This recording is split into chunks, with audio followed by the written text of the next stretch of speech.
ఒక చారిత్రాత్మక విజయం ఇది. ఈరోజు గెలుపు అనేది ఒక బీజేపీకో ఒక ఢిల్లీలో ఉండే ప్రజలకే కాదు, భారతదేశంలో ఉండే ప్రజలందరికీ ఆత్మ గౌరవానికి సంబంధించిన విషయం. ఈరోజు ఎక్కడికి పోయినా ప్రపంచంలో మీది ఏ దేశం అంటే భారతదేశం చెప్తాం. మీ రాజధాని ఏదంటే ఢిల్లీ అని చెప్పుకొని గర్వంగా చెప్పుకుంటాం. మనం అందరం కూడా మనకు మంచి భవిష్యత్తు ఉండాలి, ఎక్కువ అవకాశాలు ఎక్కడ ఉంటాయనుకుంటే మన రాజధాని పోవాలనుకుంటాం. అది రాష్ట్ర రాజధాని కానీ దేశ రాజధాని కానీ. యాస్పిరేషన్స్ని ఫుల్ఫిల్ చేసే ప్లేస్గా ఉండాలి. అలాంటి రాజధాని ఇటీవల కాలంలో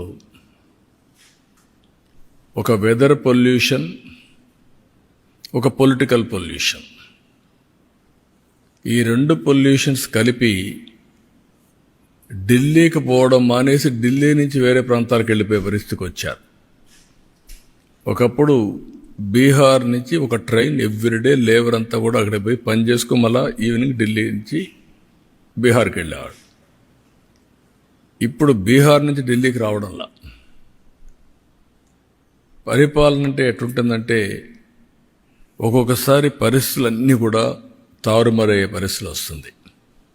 దానికి ఉదాహరణ ఢిల్లీ. అయితే ఇక్కడ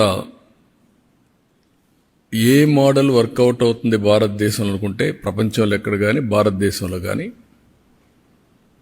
పీపుల్స్ ఫస్ట్, పీపుల్ ఫస్ట్. ఒక సస్టైనబుల్ మోడల్ క్రియేట్ చేయాల్సిన అవసరం ఉంది. అదే నరేంద్ర మోడీ ఒక సస్టైనబుల్ మోడల్ని క్రియేట్ చేస్తున్నాడు. ఆయన్ని మనస్ఫూర్తిగా అభినందిస్తున్నాం. ఈరోజు ఢిల్లీలో గెలుపు కూడా ప్రధానమంత్రి నరేంద్ర మోడీ గారిపై నుండే నమ్మకం. ఆ నమ్మకంతో ఢిల్లీ ప్రజలు నరేంద్ర మోడీ గారి నాయకత్వాన్ని బలపరిచారు.